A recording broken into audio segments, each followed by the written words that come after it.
Thank you for joining us wherever you are. This podcast episode is brought to you by the Old Ways Actual Play team. This actual play uses the 5th edition Vampire the Masquerade tabletop role-playing rules by World of Darkness. This actual play is performed by adults and in an adult setting. Listeners should know that this podcast is intended for a mature audience and will include strong language and mature themes. All content, including names, places, events, companies, and so forth, that may bear resemblance to entities living, dead, or undead is strictly coincidental. My name is Rena Henze, and for tonight's game, I will be your storyteller.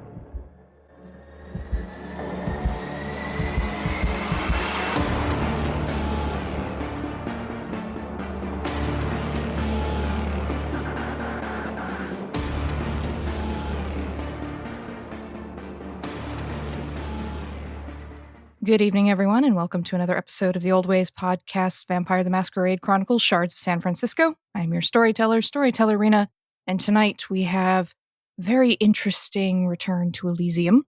But before we get into that, I'd like to say thank you to all of our listeners and to all of our Patreon backers for all of your support. We truly could not do this without you. If you would like to support us on the Patreon, you could do so at patreon.com/theoldwayspodcast. We thank you for your listening ears and your support in all things. So now let's get on to some introductions. To my right. Yeah, hi, this is Mike. I play Marcus Voss of Clan Bruja. Indeed you do. And next to Mike. Hi, this is John. I'll be playing Sylvester LaViolette of Clan Gangrel. Our favorite little gremlin. And next to John. Hi, my name is Tegan, and I'm playing Rom the Shaman of Clan Malkavian. Our shaman is back. Huzzah. And at the end of the table?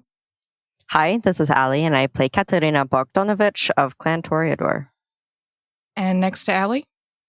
Hello. My name is Bridget, and I am playing Monica West of Clan Salubri.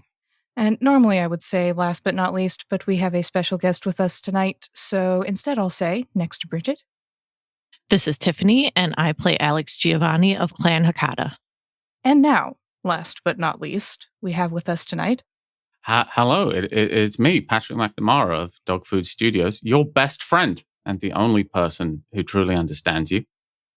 Today I will be playing Rodger Pendlay Funt. Well, the world needs more Sir Rodger. So, on this particular evening, it's been a very momentous evening for most of you. It is now 1 a.m. at Elysium. A very special meeting has been convened by Baron Prince? No one seems to know. Marcus Voss. And Elysium is packed and crowded. The entire Primogen Council is there. Well, what there is of a Primogen Council, considering the Nosferatu left, the Gangrel left, the Bruja left, etc.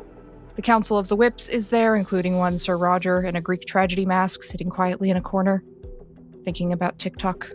A large number of other kindred, both Anarch, Cam, and, well, Independent, are scattered around the place. Sebastian is looking harried as he runs around, providing people with drinks, making small talk, talking to vampires he hasn't seen in many a year, and just generally trying to keep everyone from losing their minds at the general tension in the room.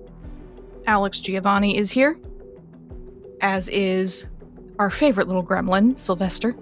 Sylvester, you've seen Mariam come in. She's standing at the back. She winked at you. She got a nod at the head. Sylvie is perched on your shoulder. You didn't think she'd come into Elysium, but she's there. She didn't last time. This is new. And we have in the back one Rom the Shaman who has entered with Jane Doe, our favorite Independent Zimitzi, who is standing in the back corner next to Rom, wearing very big sunglasses indoors, and looking around as if she's bored with everything. This is what you see, Marcus and Katerina, as you enter into Elysium, and everyone turns to look at you. Bucket in hand. Yes, Marcus is carrying a bucket. This may be a surprise to some people. No one seems to know what's going on. And as you walk in, you see Marcus where there's normally the dance floor and everything. There's a long table that's been set up. The Primogens are seated here. And you see there's a row of chairs behind that where the whips are sitting. At the table, the Primogens, you see someone you know, or at least know of. The newest Ventru Primogen, by the name of Curtis Melrose. He is a bit of a tech bro, and as a tech bro, he likes to appear a bit slobby and not well-dressed, but you happen to know that his t-shirt and jeans cost more than most people make in a month. And he's sitting there, staring daggers at you. I'm not giving him the time of day. He keeps trying to make eye contact, and you do not. And everyone else can see it's infuriating him. I will do my best to continue to infuriate him. As with any tyrant, the desire for domination through eye contact is pretty well known. Indeed. And perhaps one of the more interesting things about this gathering is that you see who used to be the Nosferatu whip, who disappeared after Luis died all those months ago, just sitting quietly in a dark corner, watching. Frankly, I'm surprised I see them at all. They've made their presence known, and they sort of slip back into a shadow, but they're there. The Nosferatu haven't been seen in town since November, not since Esme left.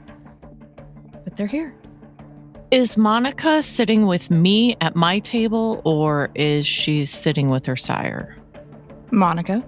Monica would be standing because, she can't sit down in high-stress situations unless forced to. She'd probably be standing in the back somewhere with her sire. Boo. Okay. Sylvester is not at my table. He can't sit with us. For the record, she's disappointed too, Alex. And as you approach the table, Marcus and Katerina, Curtis stands up with his arms crossed, and he just says, "What exactly is the meaning of all of this?"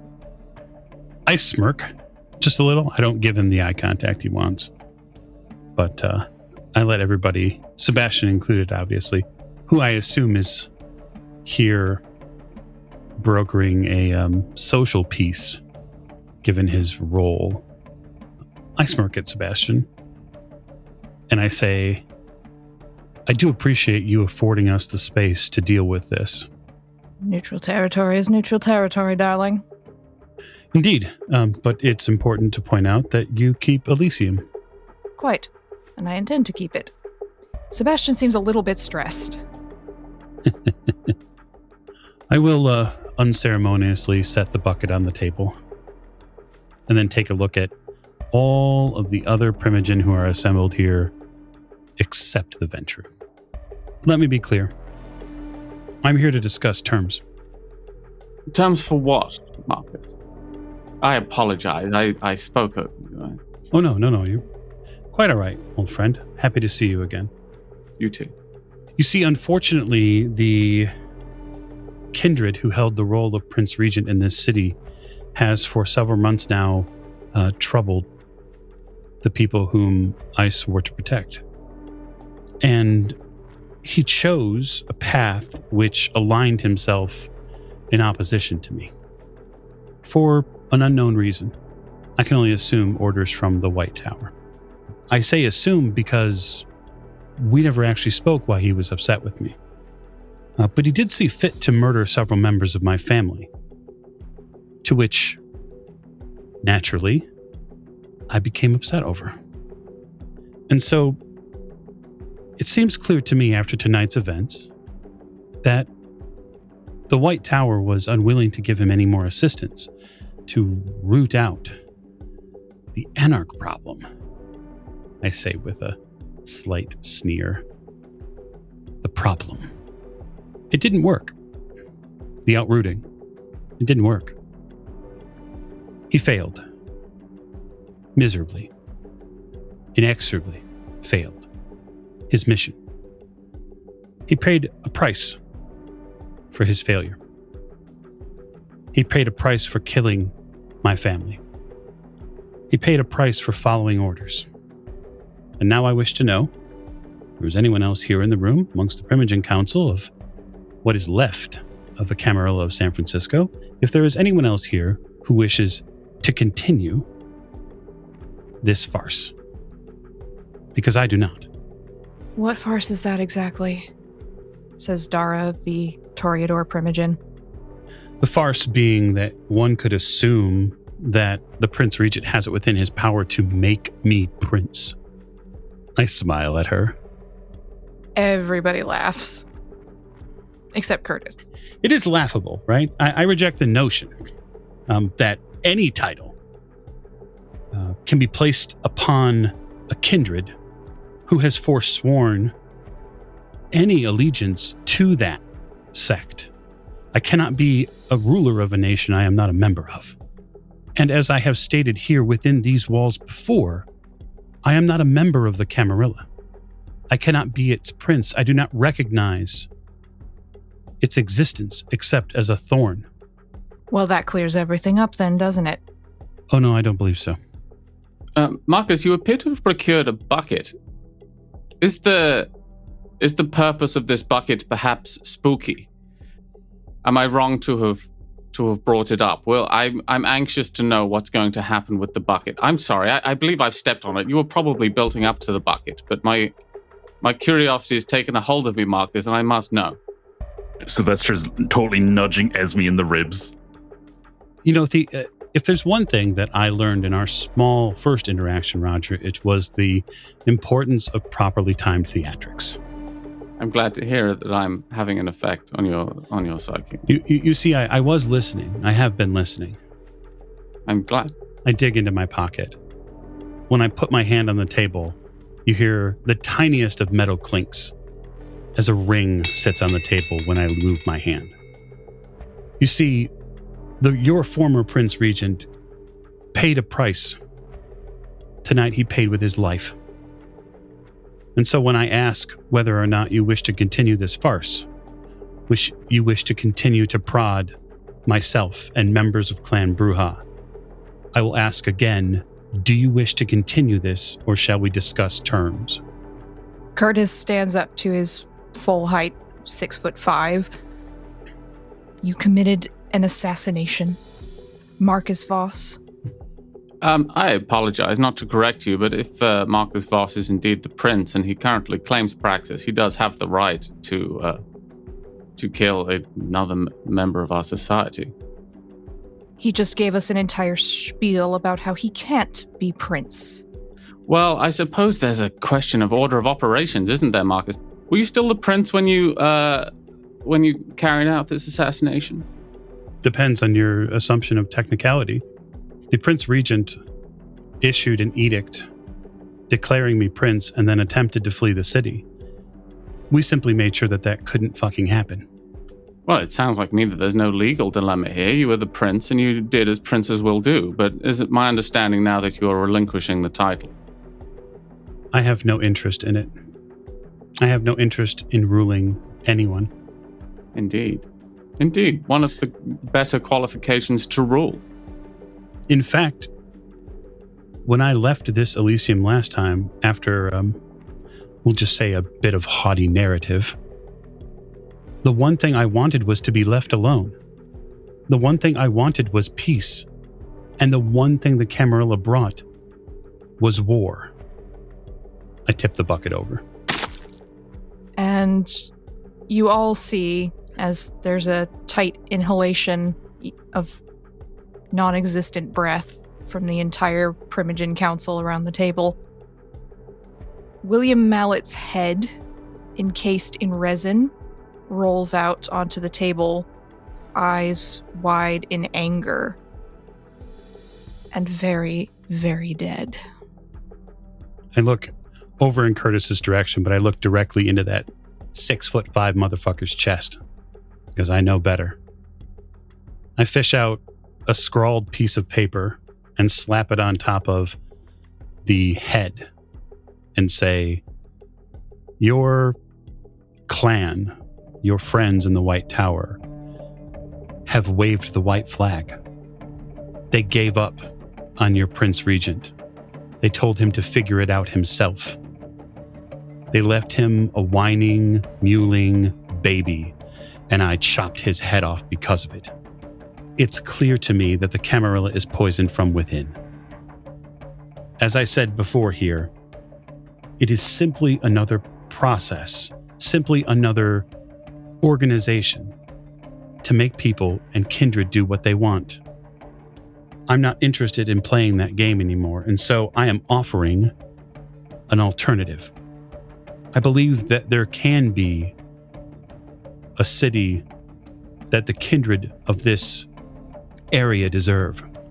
A city that focuses less on titles and groups and more on what we can do with the only gift we have been given, which is time. A place which existed long ago and can exist again. Are you still fucking going on about Carthage? Who's that from? Curtis. And he laughs. I ignore him. Now, Curtis. It's considered impolite to be rude about Carthage in front of the Bruja. You know that. You're letting your wit get the better of you, and it's not flattering. Either there will be an understanding amongst the Kindred of this area that we all have something better to do than fight amongst one another, or those Kindred who choose to continue their warlike ways will suffer a very specific fate. I am done playing nice. I would say that there are less warlike actions than decapitating one's enemies, Marcus. I mean, there is the concept of leading by example, certainly, springs to mind. I don't know, Rodger. You've met war with war. You're asking the Camarilla to be the proverbial bigger vampire. I would go one step further. I'm asking the Camarilla the members here to step away from sect and understand that they are simply vampires, and that before titles and labels we existed as vampires, and that those sects only supplant and support those who hold them up. The elders are gone. They have been going for years. We have the opportunity to do something different. I don't care what you call it. There is a better path. So, are you suggesting that all of us, and Dara looks around the room, looks at you, Alex, makes eye contact with you, slowly looks around the room, all of us, align with your barony? Are you looking to take over the city? Is that what we're doing here? Not in the slightest. As I said before, I want nothing to do with ruling anyone. The barony and the space that it exists in is for the protection of the people who needed it. Protection from you. I point to the Primogen here at the table. Protection from your regent, who sought to snub them out. Protection from the Kindred here, who sat and hid a Nazi and knew it. She's dead too. I have zero room for fascists in this city. And unless anyone forgets, I have no problem fighting a war against an ideology. Anyone who was here for the sect war remembers that. They called me Scourge for a reason. We have a unique opportunity, one which we should seize immediately. I'd like to know everyone's reactions to all of this, especially those of you who didn't know what was in the bucket. But as Marcus is giving his speech and the Primogens and the Whips are arguing, how is everyone responding to this? Okay, well, Rom is in the back with Jane and Alex and has just been trying their best to not giggle under their breath the entire time. Partially because this is all very dramatic and fascinating, but also because they were, for some reason, absolutely convinced that that bucket was just going to be full of marbles, and that instead of one giant marble, which is what apparently it was full of. But I don't know. Rom is wow, when they say anarch, they really mean anarchy, because I have no idea now who I'm supposed to go through for any of these requisition forms or any of this. Like, how do we even do this society thing now? I turn to Alex. Yeah, Alex is mostly doing the Alex face, which is completely cold, except when Sir Rodger speaks, Alex will glance over, mostly with like kindness or softened features. When Marcus says that he doesn't wish to rule anybody, you can see the struggle of the try not to roll eyes. But that's pretty much it. Alex doesn't show much, waiting for things to go down. Oh, except for the smirk about the Nazi being dead, because, yeah. How's Monica taking this? Monica is standing next to her sire. She has her fingers interlaced with his. Her nervousness is mostly being channeled by the way that she's rolling her fingers inside of his. And she has another hand that's just slipped onto the inside of either his belt or his pocket. Her two primary eyes are very glossy. Imagine a teenager that's standing to be reprimanded and they know it, but they're just not going to show anything. Very glossy-eyed, very distant. She does seem to be very curious about how Alex is responding to a lot of this, and she's not getting a whole lot back. The problem is that goddamn third eye is loud as shit right now. So about halfway through this speech, she's going to have to pull up a bandana to at least block out the third eye, because she's holding it together, but the third eye looks like a 17-year-old that wants to fight and is trying to break out of detention to get to somebody outside. So after she resettles that down, she's just watching. She's very curious about the reactions to everyone on stage. She's very curious about the reactions of Alex, and she's not getting a whole lot back from them. And mostly she's just watching and trying to keep her mouth shut. Michael Dean, the Tremere Primogen, has been very, very quiet this entire time. It's noticeable. Marcus, it does occur to me. Allow me to provide you with an analogy. It is as though you have been gifted a basket of puppies. A little basket full of puppies, and they're all different kinds of puppies, you understand. It's not a sort of monobreed. These are all different, unrelated puppies. And what you've replied to this gift of puppies with is, well, I'm not really a dog person. And, I think it's absolutely acceptable, if untrustworthy, to not be a dog person. Fact remains that someone will have to care for these puppies. And your response has been, well, I will simply eradicate the puppies using force of arms. It has also been my experience that it's very difficult to violence someone so hard that they don't want to be violent anymore. It has been my experience indeed. And I found that this to be the thrust of most narratives I've studied too, that violence begets more violence. So I must admit to a little disappointment that your response to the violence that plagues our kindred is that now we can stop doing the violence because you have become so good at violence that you've made all of the other violence irrelevant. Now, there are people in this world who are even better at violence than you, and none of them have managed to make this tactic work either. So I return, Marcus, to the puppies. Now, you could certainly take these puppies, and I'll explain now that the puppies represent the largely helpless kindred of the Bay Area. You could simply put these puppies by the side of the road and abandon them. They are, after all, not your responsibility, but the responsibility of the person who gave you the basket full of puppies. Is everyone following? However, I would suggest that would be rather a cruel and neglectful thing to do. Indeed, you have been given an opportunity to improve the life of these puppies. I understand that you are not a dog person. However, I would like to know, and I suspect I am the only person concerned with this, which is troubling in a room full of Primogen. What happens to the puppies, Marcus, if there's war? What are you going to do about the other vampires of the Bay Area, who may indeed need leadership? and that leadership has rightly or wrongly been entrusted to you. And since you do not want the yoke of leadership, I would suggest that it has been rightly entrusted to you. You will not speechify me into taking a princedom I will not hold. It cannot solely be on one kindred's shoulders to rule a space. That is what caused this problem in the first place. It is what caused it when Rome came to Carthage and obliterated it.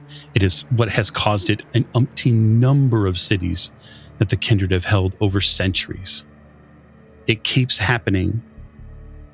It keeps happening because everybody keeps playing by the same rules.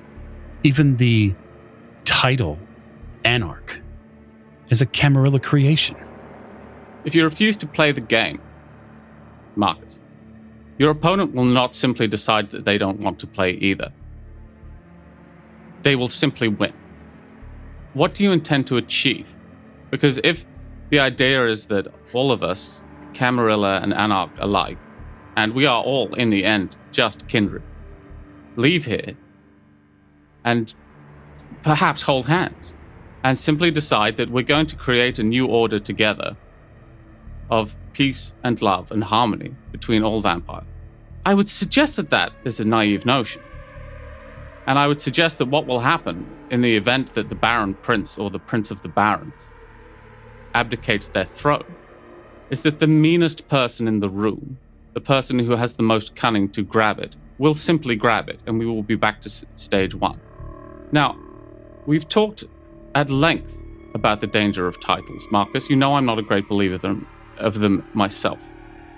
But someone is going to be the prince of this city. Why not you? Oh, goodness, no. No, that is not my role. Alex stands and says, Sir Rodger for Prince.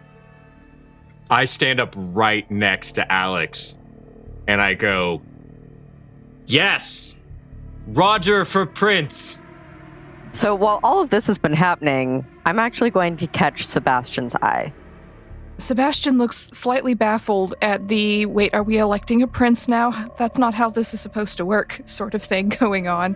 But he slips over to you, Katerina. What is going on in my Elysium? I do believe the power structure is coming to an end, or at least that is the plan. But if there is going to be an election, I think you are best suited. For the pure and simple fact that you already run the neutral territory. No. You already darling. keep the peace here. Paperwork, darling, I do not do paperwork. Look at these hands. I have not kept these hands in this condition for 200 years. To do paperwork. No, Sir Rodger for Prince. Yes, I'm with that. Now, we'll have none of that, thank you. No, I'm more the type to stay in the back rooms, put some stick about, and help to prepare my kindred charges for their eternal lives. I have no interest in the princedom myself. I will not be given a bucket of puppies. That was not my intention. Sir Rodger, didn't you just say, this is Dara, the Toreador Primogen, looking up from their exquisite nails, didn't you just say that one of the best qualities in a leader is one who doesn't want the leadership to begin with? This makes you the perfect candidate, I think. And from the shadows, you hear the Nosferatu say, I'm good with this. Let's go with that. We already and have Curtis the prince. is boiling. So Rodger, I have a suggestion. Would you be more inclined to take the princedom if it came with a time limit? Say a term of service. I think, since what he was talking about was more on the verge of Constantinople, that maybe he would be the best to make that city happen again. I mean, remind me, how did Constantinople go? Is it still standing, or did it indeed fall? It's actually Istanbul now, but it's no matter. Well, what happened was there was this pesky infighting from the artsy folks because they couldn't let somebody be better than them. However, at one point, the entire city lived in harmony. Everybody got along. There was no fighting. and there was no leadership. Everybody got to do what they needed to do and what they enjoyed. Mariam leans into you, Sylvester, and says, well, this is getting interesting. Do you think they're going to start a fight? None Elysium. They don't have the guts. That's true. What I do think they'll do is that they'll, And he's just nodding. He is clearly enthused. As former Primogen, I say Sir Rodger for Prince, says Mariam from the back. She just has this shit-stirring grin on her face. Sylvester has the shit-eating grin right next to her. He's like, yes, maximum chaos. Anarchism is the way forward. What we need in a divided city is a compromised candidate. We do not want an old Camarilla boy. This is the very genesis of the idea that it should be Marcus, both a baron and a prince, respected by, if not all, but at least some, on both sides. And indeed, he is already the prince, until such a time as he officially abdicates, and I have to imagine that that requires more of a statement. Surely there is paperwork involved. I mean, there wasn't any paperwork when I was given it. It was done by edict. I would support a split ticket. Rodger for prince and Marcus for vice prince. That's not the way that works. It could be. You just said, Marcus, that we don't have to follow rules, that we can come up with our own systems. You have a Camarilla, you have an anarch person, and now, I mean, go old school Roman. 2 consoles. I think that your analogy with going old school Roman isn't going to sit with Clan Bruja very well. Oh, well, okay, you can lead as 2 kings. No, the best that the city could hope for would be a non-Primogen-based, a non-Camarilla-based council, perhaps made up of between 3 to 5 members, a couple of independents, a couple people who have ties, obviously, with the Camarilla, and then some other elements. And you hear from the shadows, Marcus, and how do you know the Cam aren't going to send someone in just to wipe the place if they determine it to be a lost cause? Don't you think they would have done that when they had the Prince Regent here with all of his additional finances and funds and power? I take that note that we pulled off of William's body and I say, they left him out to dry. They said, figure it out yourself. This notion that they have people who will simply sweep in like the old days, the Archons, the Justicars, and just flatten everything, all that shit's done. It's gone. That part of the world doesn't exist anymore. We have to live in the now. Yes, but they can use other methods.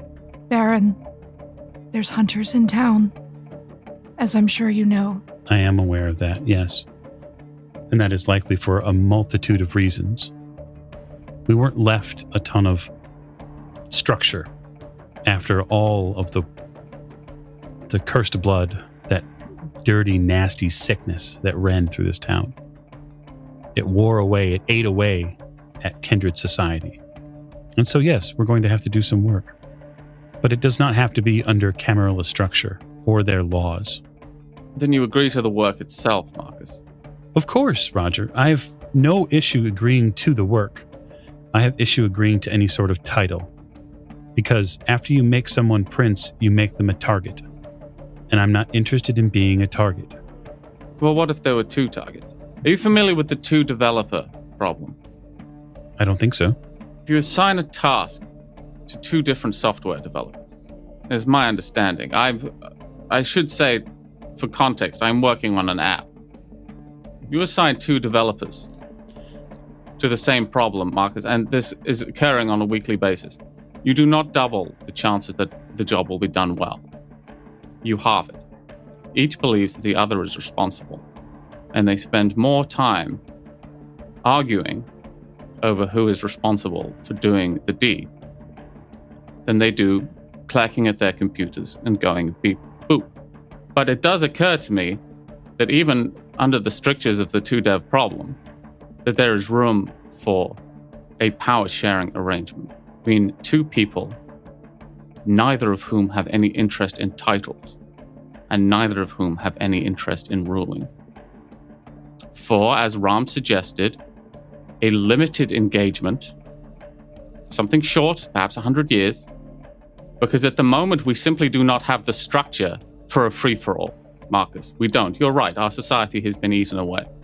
The Anarchs and the Camarilla will have to work together, and they will not work together under an Anarch, and they will not work together under a Prince. They would potentially work for both. Are you suggesting, Sir Rodger? Curtis says, turning towards you. No one's talking to you. I'm talking to Marcus. No one's made you prince yet, Rodger. We will not work with those who assassinate our kind. We will not work with... So before he gets much further, I would like to use Dread Gaze on him to make him sit down and be quiet, because I'm done. Okay, so what does he contest that with? Yeah, composure resolve. 6 successes with 3 criticals. Okay, so you're even. So she gets all fangy and he stands there. Yes, looking imposing. He looks down at you because you're tiny and he's massive. He tries to make eye contact, but decides not to. You people, let it in. And he points at Jade, who just lowers her sunglasses and does the sort of Miranda Priestley, excuse me, what? Look. We know what happened to Juanita, our former primogen, without a blood hunt being ordered, without an assassination order from a prince. We do not allow things like it here. I hate to correct you, but it rather seems that you do. How old is Curtis? Does Rodger know that? Curtis is only about 250. Oh, so he's a baby. Okay. With all the entitlement of being a very young Ventru, Yeah. relatively speaking. Rather seems like you do allow it, Curtis. Indeed, we stand here before you, and you have done nothing about it. I think I feel myself becoming a sort of tutor under issues of leadership, Curtis, but I need to understand something for me. That is, the fact that your elders and betters allow you a modicum of power does not mean that they do not have the means to acquire it themselves. Perhaps it would be better for you to sit down. I'm gonna roll etiquette for him, because he needs it. He looks at you, or rather over your head, Sir Rodger, and he says, I will not forget this. But he sits down. Very good. Now that everyone knows their place, what's next on the agenda? Alex has rolled their eyes so hard they might get stuck. Sylvester's having a hard time guessing whether the new Ventru is a Nazi or just a Ventru. He's really having a hard time. Sebastian has been moving around the room while all of this is going on, especially keeping an eye on Ventru and Bruja throughout the room, and he just leans into you, Monica, and he says, I promise it's not usually like this. Do come back in the future. I guarantee you it probably is. And she smiles at him politely. Normally there's a band, and people don't yell at each other so much in public. But yes. She's gonna look him up and down for a second. I'm sorry, are you okay? Oh, totally fine, darling, totally fine. It's not like there's a vampiric power struggle going on in my neutral territory that I've just had refurbished, and I don't want anything broken. And I don't want to have to go into full get the fuck out of my territory mode if someone decides to start something. We haven't had something started in Elysium in 80 years. But I'm very afraid someone's going to start something tonight. She is going to pull that hand out of Chase's pocket, and if he leaned in to whisper to her, he's probably close to her. It's going to be almost viper fast how quickly she gets that hand up and around his flank and around the top of his shoulder, and she just pulls him in for a hug. Because if she had a heartbeat, it'd be like jumping through her throat right now, and she's recognizing that he's also operating off that barely keeping it together, nervous energy, and she's just going to hug him. He looks momentarily taken aback. Thank you, darling. Hug therapy, yes. The new rage. Hey. I don't know how humans do this. Whew. He starts fanning himself with a very ornate fan. Oh, that's actually really pretty. Hey, take a breath. Straighten your crown. This is your house, okay? Quite. Thank you, dear. And he starts staring daggers at Robin and a couple of the other younger Ventru who've been getting a little antsy at the edges of the crowd, and they immediately just sort of relax into parade crowd rest. I'm like, oh, who, us? We weren't doing anything. That sort of look. I will be staring down Robin. He doesn't look quite so sure of himself with his sire's head on the table. It's probably very satisfying for you. Dara just leans back in their chair up at the table and says, well, what are we doing then? Everyone's being jolly scary, and I want to let you all know that I appreciate it. I think you're all doing a wonderful job of being scary. I have a question for the crowd. The understanding that I have through this room is that some people would very much like to have a Camarilla in this city. Others are more ambivalent. But as far as facts, as far as we get it away from opinions, we do indeed have hunters in this city. We do indeed have a depleted Kindred population. We do indeed have a lot of Malkavians who need care. So I would suggest that what you need when you have a people with a unified purpose, but the inability to work together, to act as one, you do not need, indeed, a council or a primogen. What you need is a union.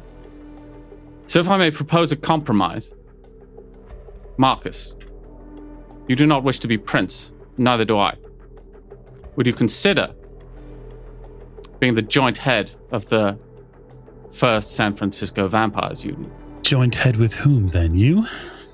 With myself, if such... Well, we would run, of course, on a ticket, and the Kindred of the city would place ballots. I would suggest that we run on a ticket together, Marcus, but you may have your own wishes. I doubt less some of these younger baby vampires in the room who are staring at me right now as though they wish they had some kind of eye lasers, but they do not.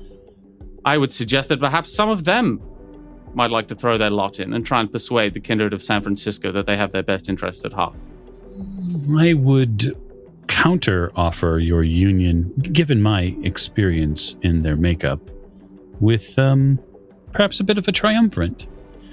Miriam is a well-respected elder who still operates very easily with across the bay, and they would also bring in a reminder to all of the deep-seated love within the Kindred of the San Francisco area who do share that with Camarilla structure, that there are other ways. There are ways this can work, as I said. So we're looking at 3 names on a ballot. Ranked choice voting. 3 quote-unquote winners who would then take the role of guiding the city with the assistance of, and most importantly, for the benefit of, its kindred population. Replace a primogen council that cares mostly for its own interests with one that is beholden to the kindred of San Francisco. Now, if that were the arrangement, then I could stand to have a title bestowed upon me, though it would burn both flesh and psyche. But I will not stand to be made prince, and I will not stand for war.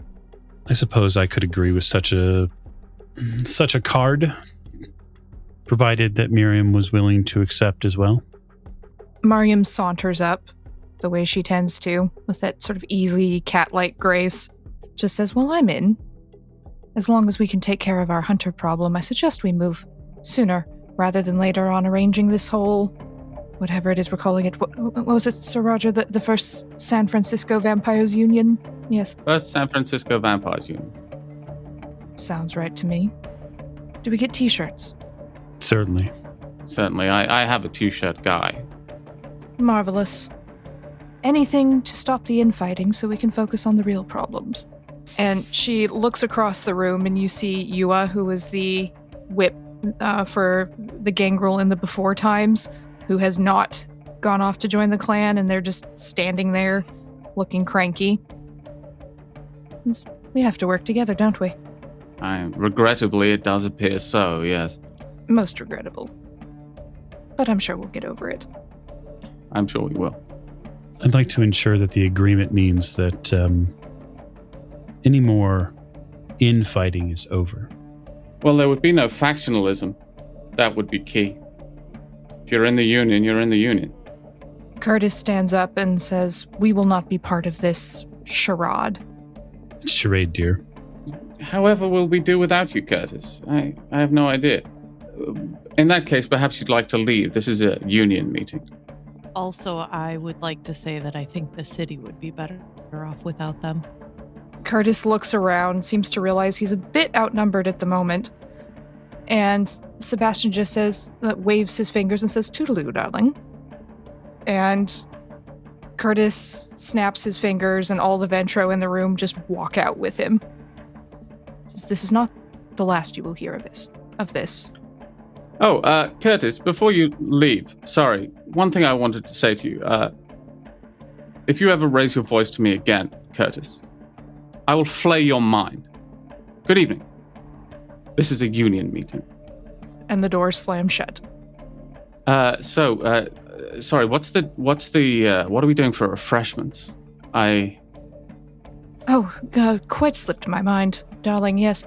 And Sebastian in the back of the room snaps his fingers and some ghouls start coming out. A few of them are carrying glasses filled with liquid and others just appear to have little bands on their wrists denoting which blood type they are, going around to all the various kindred in the room. They're clean, don't worry. I just thought it was a little bit too chaotic for refreshments before. You don't mind, do you, darling? Oh, no, absolutely. Your timing could scarcely be better. I've always had excellent timing. He waggles his eyebrows. And Monica, as the drinks are being passed around, you feel a little tug on your sleeve. And you look down. And there's a small child with bright blonde hair and a creepy doll staring up at you. God, she's holding Chase's hand right now. She also had her cell phone out. She's been texting somebody for the past 10 minutes, but she's going to slide that phone very slowly into her pocket. She is going to intensify her grip on Chase's hand to get his attention. And now with her free hand, she is just going to open her palm out to this kid. I'm hungry. Don't you dare bite me. Just take my hand. She slides her small 8-year-old hand over. Don't worry. I know what to do in Elysium. She's going to look up to Chase and say in Chamorro, speaking of puppies. It's a good thing we're in Elysium, darling. And he looks down at Annalise. Child, you shouldn't be here. But I'm hungry. And you're so tasty. Okay, hey, how about you keep your voice down and I will give you something to eat once we're finished here, okay? Okay. She holds the doll tighter. Monica's going to hold her hand tighter too, because at this point, this is one variable that she would rather keep close for the time being than to have springing up on her somewhere else. This one little happy, chaotic, toxic family. So the rest of you see this tiny 8-year-old child who is very obviously a vampire. And Sir Rodger, you know this to be Annalise Van Ness, who was Phoebe's biological daughter, who she had turned into a vampire several hundred years ago. Fucking Tremere. She's got bad vibes. But she's just standing there holding Monica's hand and looking around. So what are we doing? I believe we're going to be organizing an election, my dear. Okay. Can we get you something to eat, my dear? Oh my God, the look she throws you. The look Monica throws you from across the room is the loudest look that has happened in this room tonight. I apologize, Monica. I've taken upon your role. There are two borderline panicked eyes as she's still staring at you across the room, and she just nods and she's going to squeeze tighter on the Chaser's hand and squeeze tighter onto this child's hand. Somebody get Monica out of this fucking room. So I actually think that now Rodger is going to approach and he's going to say, do do you need a minute? Would you like to take a sidebar, perhaps? No, I'm fine. She's gonna throw a glance at Chase, and she's gonna throw a glance at little Miss Non-Etiquette creepy fucking child with the doll. Actually, Sebastian, do you have a room? A private room that we could use briefly? Multiples. Do you want the blue room, the sailing room? Sebastian, whichever one will... The one that's closest, please. That would be the green room in Louis XIV style, just down the hallway to your right. Yep, Louis XIV style. That's exactly what I needed right now. She is going to untangle her fingers from Chase, and she's going to reach out. It's almost in a panic. She's trying her best to keep it together, but she doesn't. And she's going to reach out for Sir Rodger. Okay. He offers you an arm. She'll take it. Okay. And directs you towards the green room. She's going to drag this child with her. And he says, "Look, I apologize if I overstepped with the child. It's just I have some experience with spooky children. I actually wrote a musical version of the film Ringu, and we had 6 different young ladies playing Samara. Not because you understand, union restrictions on the amount of hours they can work. And I will confess to you that we did not have 6 Samaras who could sing. We had 2 at best. So I do apologize. I've overstepped my mind, my boundaries there. But this was quite a tense situation, and I'm not sure I showed my best side. So I must apologize to you. It is my intention, and I'm sure you'll let me know if I'm being patronizing. It is my intention to make San Francisco a better place for the younger kindred, such as yourself. And I suspect in my attempts to do that I may have traumatized you somewhat. No, Sir Rodger, I guarantee you, as she's like pushing the 3 of them, dragging the 3 of them into this room and shutting the door, it 100% wasn't you. Hey, it's not that I haven't been paying attention. It's just that I can only put out one fire at a time, and this one is about to blow up. How's your resolve overall? I'm feeling quite resolute, I would say. Okay, good. Can you stay at the door and try not to eat me? And then she is going to open up her vein and shove it in this girl's face. Okay. So you open up a vein, Monica, and Annalise just clamps down on your wrist. And the thing is, Sir Rodger, you know the potency of salubri vitae, especially when it's a fresh bleeding wound. And you're a very strong-willed older vampire, but you're still going to have to roll willpower here as you smell this rich, heady scent filling the room. I got 3 successes. Okay. That's enough. You hold firm, although part of your brain is in intellectual curiosity at the moment, because you've never been in close quarters with a salubri like this. It's very fascinating, and the network is buzzing in the back of your head. But Annalise, the creepy 8-year-old, chows down, and she looks up at you after a minute, Monica, with blood all around her mouth, and she just has this little angelic look on her face. It's like cake. Goodness, you are a spooky young lady. Yep, you should go for seconds, please, while we're here. Mom never let me have seconds. She said it would stunt my growth, which I think was supposed to be a joke, but I didn't think it was funny. And she takes another bite. So, while this is happening in the side room, Jane looks at you, Alex, and says, "Are we supposed to be part of this whole thing? I'm guessing you don't want to be." Oh, gods, no. Should we leave? Alex, looks around and then seems to, ponder that a moment. Yeah, maybe. I think so. All right, Rom, kid, you're probably going to want to be part of this with Malkavian and all of that, so we can catch up another time. Yeah, I am Jane. I'm going to stay for a little bit, hammering out terms, conditions, and... Don't forget to read the fine print. Legislative niceties is my forte. So I'm going to do my best to be of assistance. And Jane just kind of pats you on the shoulder, which hurts a little bit, but she smiles. And Thanks. Ambles up to you, Katerina, says, I admire what y'all are doing, but this really isn't my scene. So I'll see you at the clinic tomorrow. Oh, not tomorrow. We've got Monica's party, don't we? The night after. And we can do some work, but I don't really go in for organizations. Well, I would take that up with Marcus. I'm not the one to report to. I don't live here. And she smiles and saunters out. Alex is going to stop and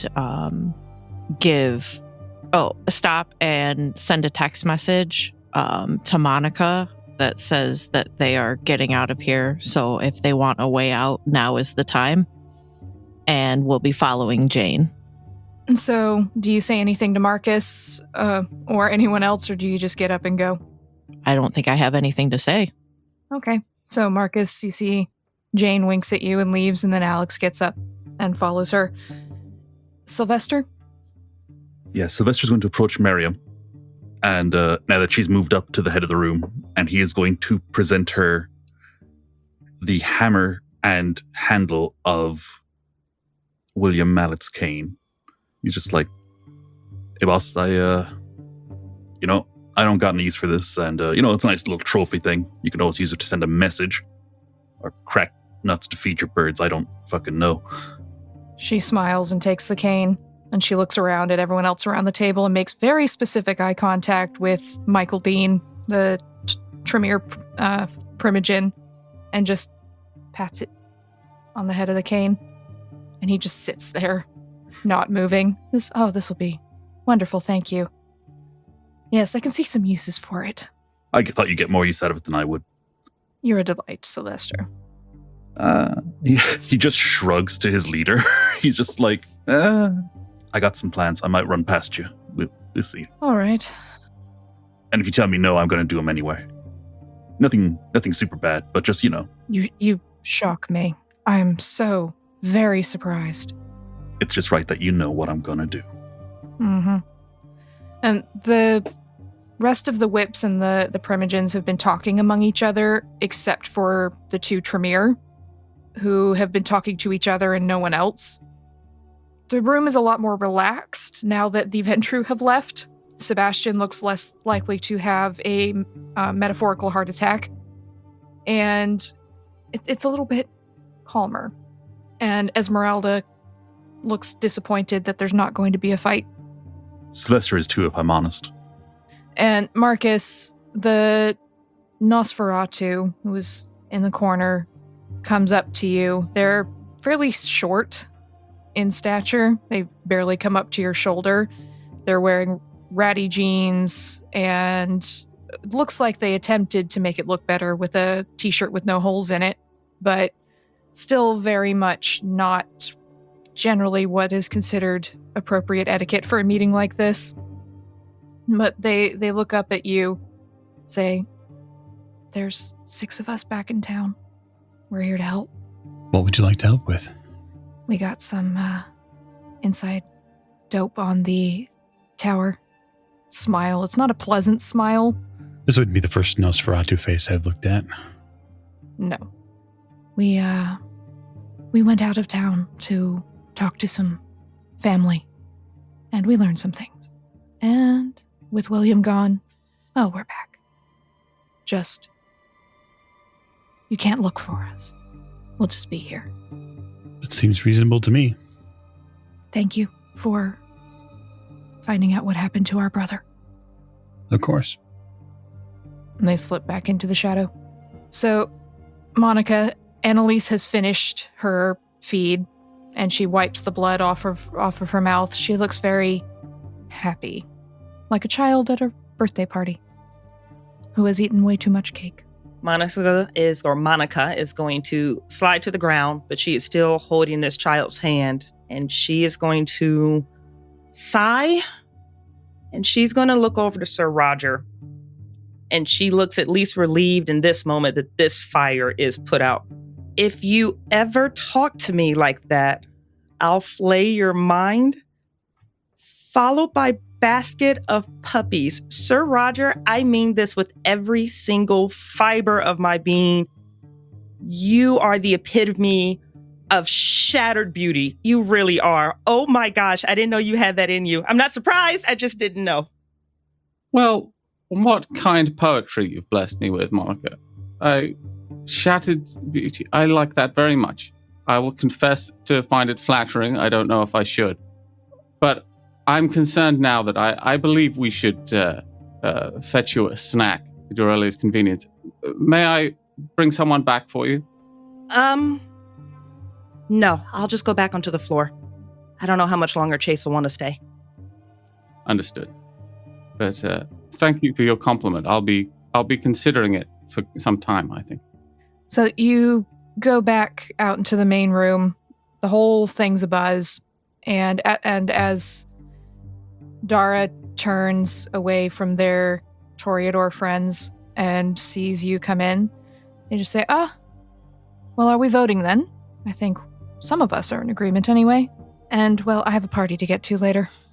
Well, I believe in the medium term, we'll need a vote of all the kindred in the city. But certainly for now, we have a proposal that those present could vote on, which is to form the first San Francisco Vampires Union, hold an election for union representation, and for Marcus to have his hand on the tiller until such a time as the elections are completed, with my assistance, as necessary. Don't forget mine, Mariam says. Indeed, Mariam, you know I could never forget you. So I hear. And she smiles. And Dara just says, well, Clan Toreador agrees, as long as our activities are not restrained. Honestly, all of this politics just keeps us away from other things. What about Clan Tremere? Michael looks up, looks around, side-eyes his companion, says, well, without her anymore, I suppose it can work. Just, that one isn't a problem anymore, is he? Which one? Markovich. You know, I think I'd like to lay out a ground rule when we talk about the former kindred of the city, especially when we talk about one who did so much and sacrificed so much of themselves to save people here. You had better put some respect on Vince Markovich's name, because he gave everything for this city. While you sat and waited for a cure, he brought it. No more that one. Fine. Since you say former, I suppose we have no problem.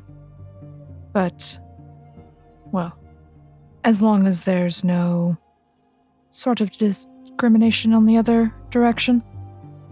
The wizards, that sort of thing. You call yourself wizards, though. There's nothing wrong with that. They call us rabble. There's all sorts of funny little nicknames we've given each other to poke and prod and fun. I have no problem calling you wizard. You'd really have a problem if I call you Nazi. So let's make sure that there's none of that left on your side. He just looks back at you. Oh, if we had known, we would have taken care of the problem ourselves. I highly doubt that's how the pyramid works for you, but either way, Phoebe's gone. And she's left something behind, it seems. The child. The child. Annalise is an elder, despite her looks. You do understand, of course, hunters will look for things which are out of place. We'll find a way to keep her out of view. I do think, even with her age, it is fair to make sure that everyone here has an understanding that, given her age of embrace, she may not be completely prepared to make certain decisions. And so we'll have to be careful. Everyone will.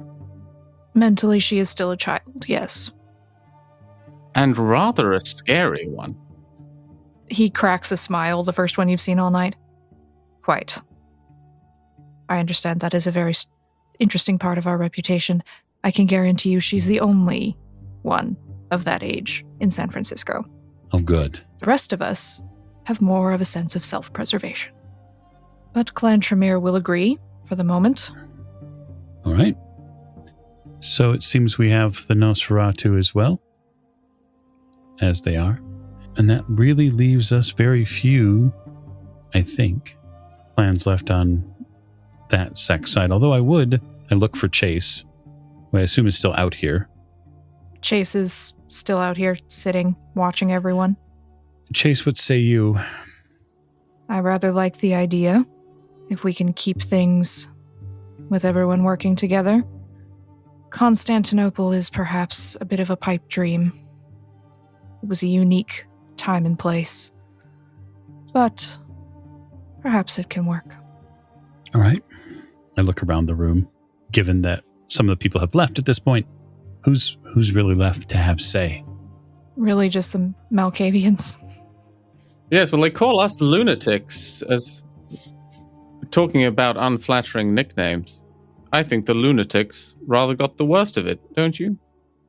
But those Malkavians who are not currently in line, I can certainly bring in line. But I don't believe there'll be a great deal of disagreement from our clan. Am I incorrect here, Rob?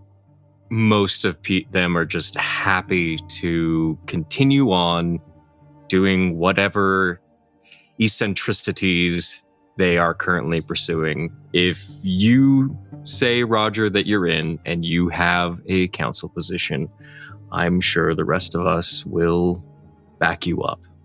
I appreciate it, Rob. Your guidance will be important in the nights to come. Perfect. I will as well write that down as well.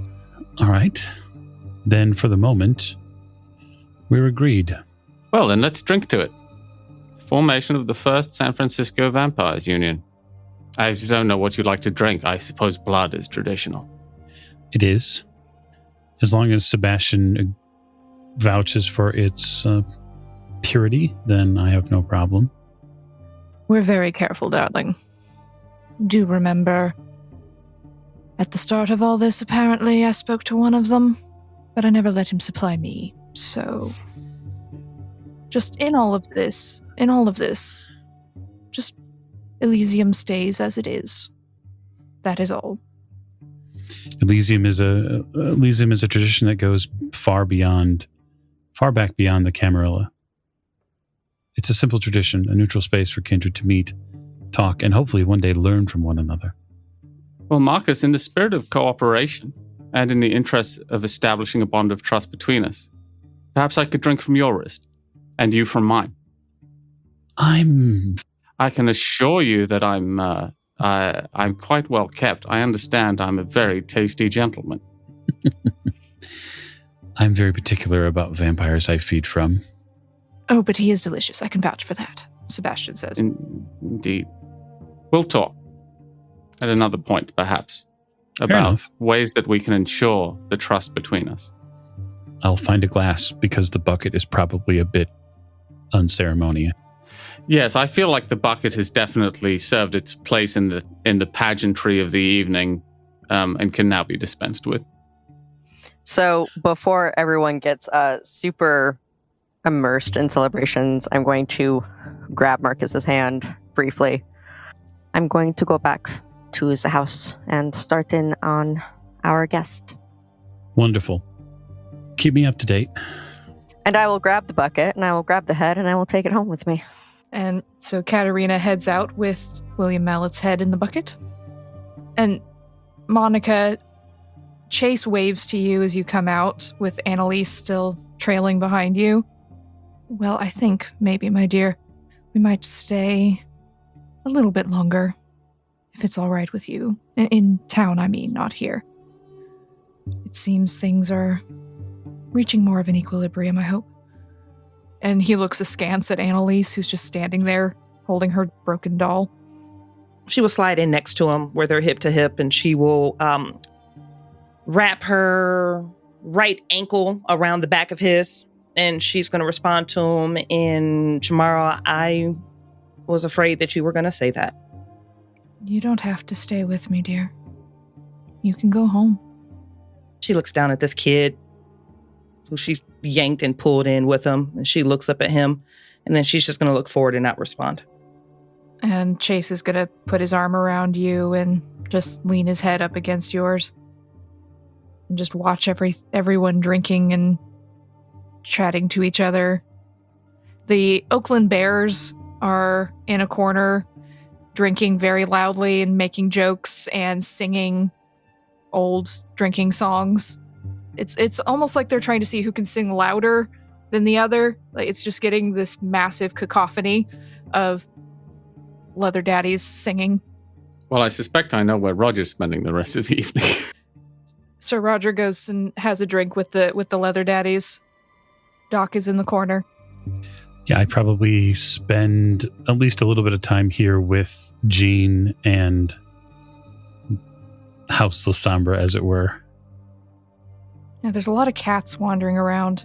Sebastian keeps tripping over them and swearing politely. So we'll leave the celebrations in Elysium for the moment, as everyone is talking and figuring things out and deciding where to go from here. Alex, you and Jane had left before any sort of consensus was reached. This really wasn't your scene. And you followed Jane out. She goes over to a motorcycle. She pulls a helmet out of a saddlebag and winks at you. Well, that was quite an evening. Yeah. I'm not sure how I feel yet. We'll have to see how things come out in the wash. Oh, that's an interesting turn of phrase. Really, I hope they do well. I rather like being able to spend some time in San Francisco. Though someone might want to talk to Uncle Frank about all of this. He didn't really feel like coming tonight, for obvious reasons. And she laughs again. Stupid fucking Ventru.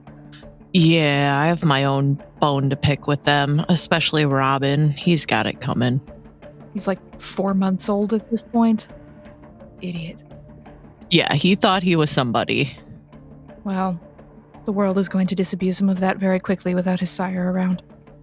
And she laughs, this deep kind of throaty laugh. And you hear this double laugh, like she's laughing with two mouths. You know, I don't think they figured out there's two of us in town. They seem to think I'm the only dragon. Won't that be a delightful surprise if they venture into the Castro?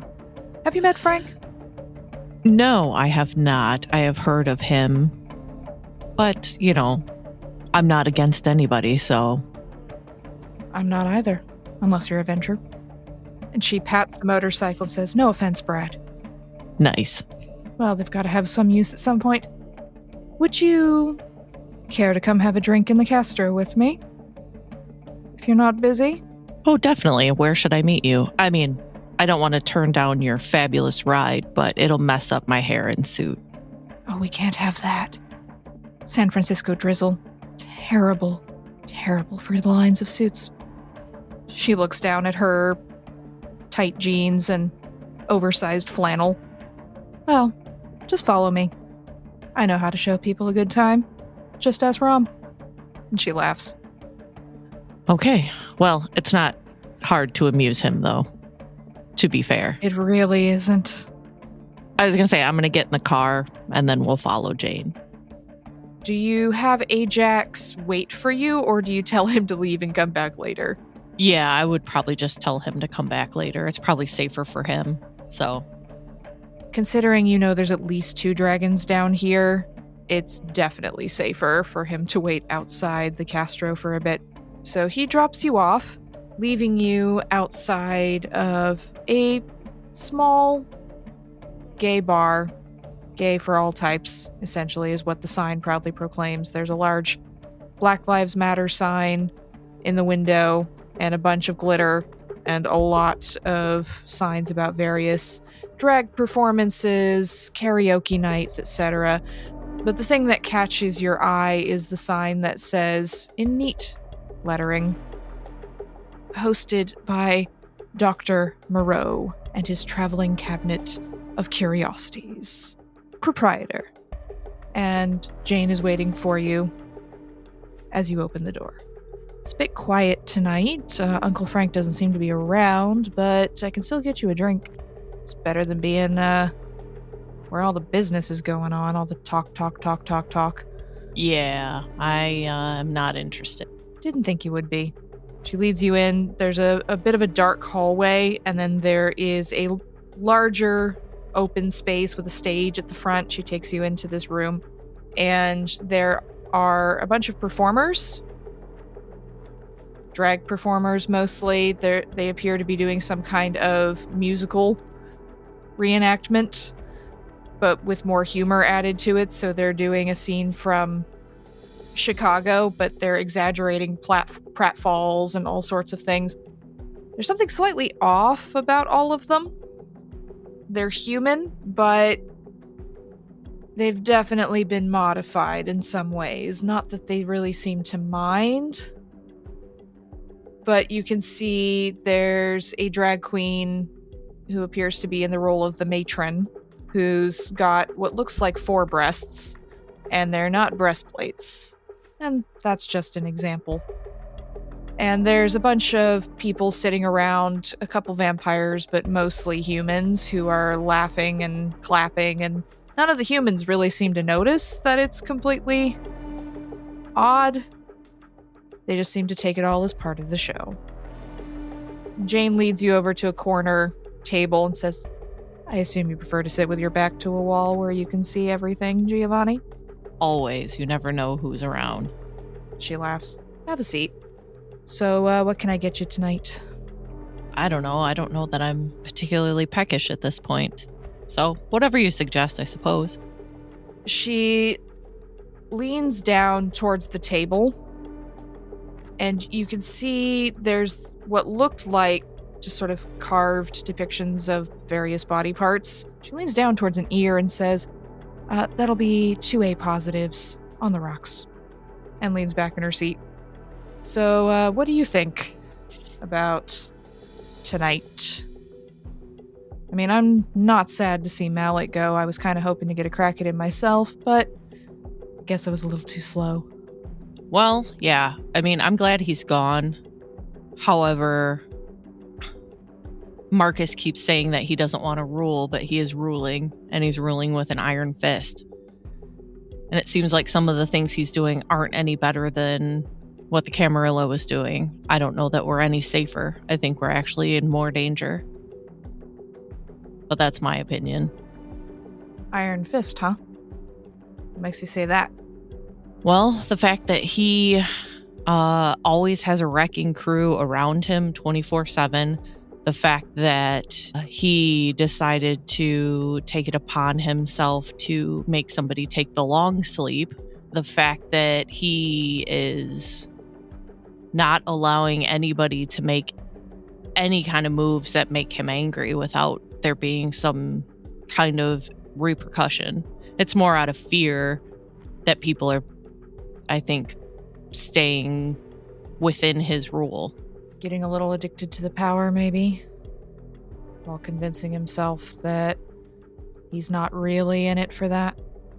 Honestly, I don't know what he's thinking. He hasn't spoken to me in probably a week or more.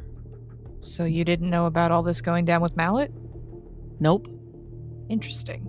A couple of very strange skittering sounds hit your ears, and you see these 2 little crab-like creatures scuttle up the table and onto the flat part of the table.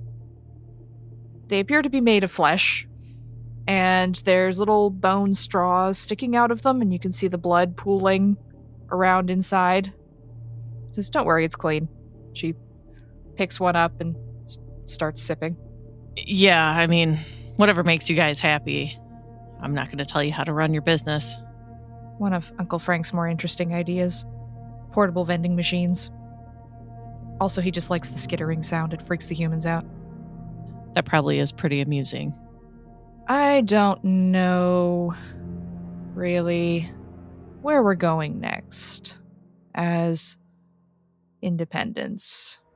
And you're here because you're a fellow independent.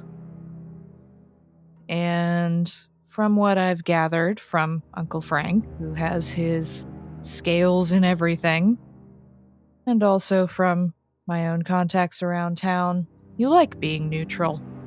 I like that. Too many people claiming to be Switzerland and then darting off to one side as soon as the balance of power changes. I think we're going to be sticking around for a while. Uncle Frank likes it here, and she laughs. We don't give up territory very easily. I don't see why you would. That's why I haven't moved either. Because I'm not picking a side. I don't care how mad Marcus gets. I don't pick sides. I didn't pick sides in the war, and he hates that, and I'm not picking sides now, and he hates that. It was basically, I sit back and I see who wins this fight. And obviously he won over Mallet, so that's where we're at. Yes. I am interested in the idea of San Francisco, the Bay Area, without the Camarilla. Sir Rodger's proposition this evening was quite interesting, I will say. Did not see that one coming. No prince, no White Tower. She smiles, and it's a much bigger, spreading smile than a human mouth or a vampire mouth should be able to do. Almost stretching out towards her ears. It's kind of creepy. But I don't swear loyalty to anyone. I don't take orders very well.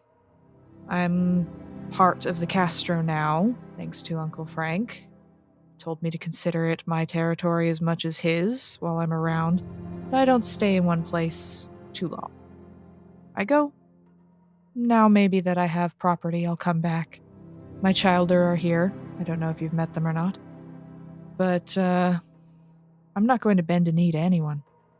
They might find themselves without knees, if they ask. I think around me, usually certain people find themselves disappearing. However, at least with the Camarilla, we know what to expect. You have whatever Marcus is doing, and I have no idea what he's doing, except for making sure that he's protected and he has allies. Well, isn't that what Kindred do? In general? Unless you're like us. She gestures around the room. If you're like us, people don't want to be around you. Not that I mind, particularly. Don't need bodyguards, but I don't need friends either. I never said anything about friends, but having certain people around you gets you the right kind of information. She shrugs. There's not a whole lot I care about in this eternal night of ours, Alex, if I may call you that. Don't know how you do with first name basis sort of things. But I have things that I am interested in. I have people I look after. You know, in the Clan of the Dragon. She laughs again. We have a reputation for seeing the kine as just that. Cattle. That's why some of us left. I see them more as children. They need looking after. Some of them. Especially with the people in charge in various places. I like looking after the children. I like looking after my children, in particular. I don't like bullies, kine or kindred, and I don't like those who try to exert control over others. And my entire existence is predicated around stopping those things, wherever I find them. I don't care about your politics, you, meaning in general, not you specifically. I don't care about power. She takes a long sip of blood from the blood crab. I really don't. It doesn't interest me. I don't have connections other than, hey, I'm walking into your territory, give me a place to stay, or I rearrange your bone structure. She smiles. Not quite sure if it's a joke or not. Probably not. I don't care. Well, I mean, you have the luxury of doing that. Some of us don't. However, I only care that it's a decent place to be. And if it's not, then it's not like I can't go somewhere else. But I've been in this city since it was formed. I don't particularly want to give it up yet. You and Uncle Frank would get along, I think. In that sort of sense. He's probably out collecting blood from a statue. Don't touch the statues in this part of town, by the way. unless you want someone else getting a hold of your blood. That's just a friendly warning. Things and places are so ephemeral. I agree, but over time, every place changes. And I would rather be somewhere familiar where I know what's going on and who's going on than be somewhere that's not. You and I are in totally different sets of business. So it wouldn't make sense for me to move and reestablish connections and reestablish the gossip circles and, finding people who can disappear other people. We all have our place. I turn things into hamburger with a bunch of eyes and far too many bones. You make things disappear. Or reappear. That's fine. The cell block tango is now playing out on the stage. It's getting very loud. What is it you want, Alex Giovanni? From Zimitzi. You wouldn't come down here if you weren't interested in something. I'm guessing with your beautiful teeth and jaw structure, you don't need work done. But what is it you're looking for? Mostly to make sure that we're not enemies. I'm not going to let Marcus have another one over on me. She lets out a deep, throaty laugh. We don't make enemies very easily. Once we do, you tend to stay that way. But you don't intrude on our territory without permission. We respect your territory. Don't take our humans. Don't mess with my childer. We're fine.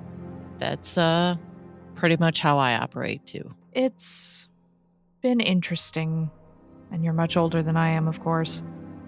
So I'm sure you're fully aware of this. Just being independent your entire unlife, trying to make sure no one holds you down, making connections in places to make sure that doesn't happen. I think as long as perhaps we get an early warning, should the new power structure decide to make a move on the Castro, I think we'll be fine. Oh, I'm sure there will be ways that you will see it coming. Uncle Frank is rather connected to the earth. I have a feeling that all of us are going to need to keep our head down and probably brace for impact. I think this entire thing is going to implode on itself at some point. And then everybody's going to look at us, as they always do, because we didn't pick a side. You know, that's why I've stayed in San Francisco as long as I have these past few months. Don't normally stay in one place without leaving for a while. Got other business to do. Tennessee's got another think coming at the moment, for example. She cracks her knuckles on those impossibly triple-jointed fingers. But San Francisco's been interesting. It changes so much chaos, so much upheaval in such a short period of time. It hasn't happened for our kind so quickly, so much since, the First Inquisition, maybe? From what I hear from my sire. It's fascinating. Yeah, I don't think it's sustainable. But just remember that it's usually us independents picking up the pieces and putting the city back together.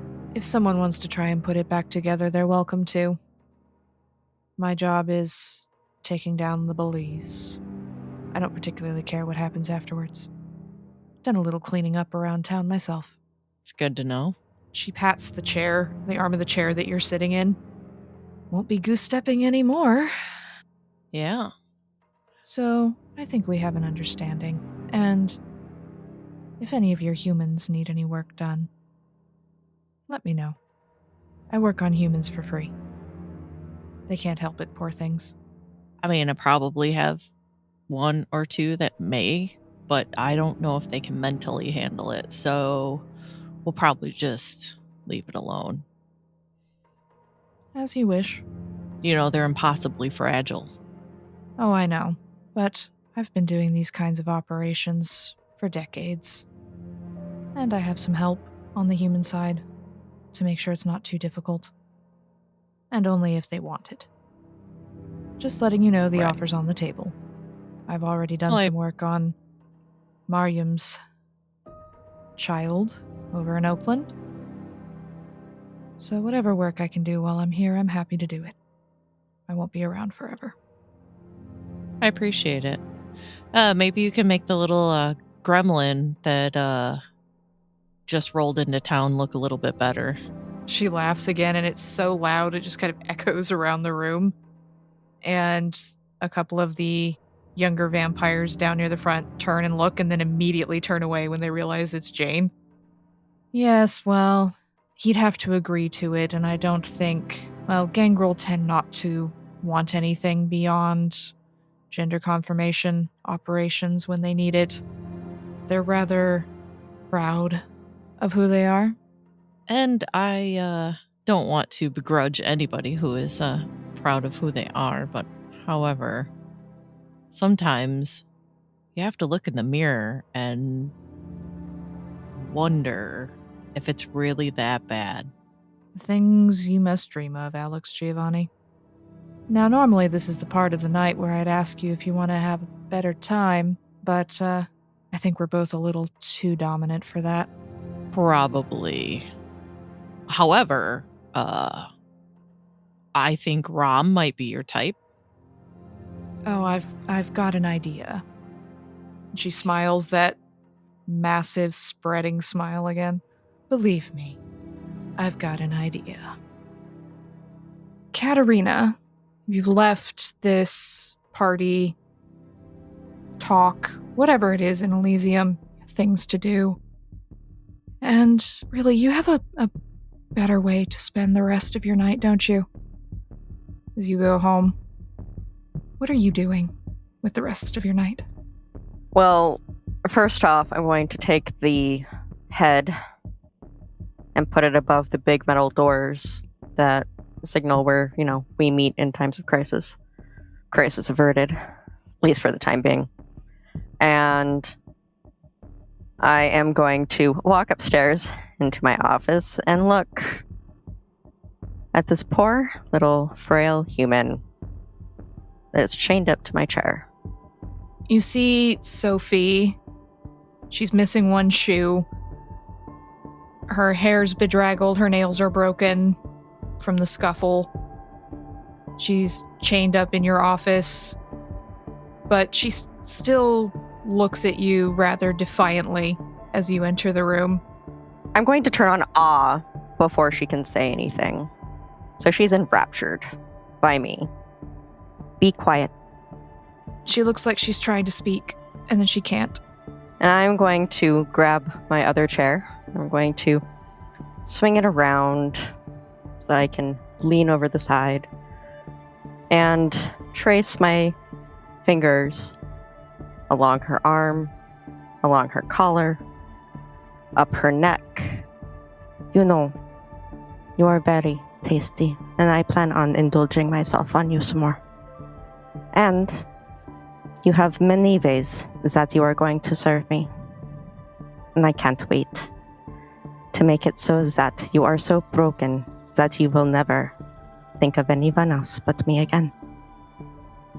And I'm going to bite my own wrist and draw blood and force it into her mouth. Even with the awe, she struggles a little as you shove your wrist into her mouth. She was William's ghoul. She fights, but she's not strong enough. Not even close. And you shove your bleeding wrist into her mouth, and she, without being able to pull away, being restrained as she is forced to take a breath, and she inhales your vitae, and she looks at you with pure, unadulterated hate. You're mine now. And that is where we are going to leave tonight's episode. Thank you all for tuning in and for listening to this shifting balance of power in San Francisco once again. Hope you all will join us next time. In the meantime, thank you and good night.